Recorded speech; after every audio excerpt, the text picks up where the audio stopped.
ქუთაისის დემოკრატიის სკოლაში პოლიტიკური პარტიების წარმომადგენლებთან შეხვედრები გრძელდება. ამჯერად შეხვედრა ახალი პოლიტიკური ცენტრის გირჩის ლიდერთან ზურაბ ჯაფარიძესთან გაიმართა.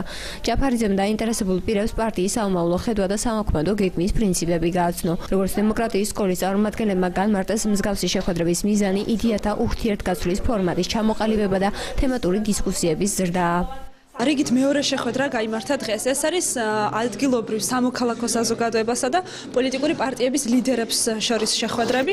დღეს გირჩის ხელმძღვანელი ლიდერი ბატონი ზურაბ ჯაფარიძე ეწვია ქუთაისის დემოკრატიის სკოლას პოლიტიკური პარტიის ხედვების და წინასაარჩევნო გეგმების გაცნობის მიზნით.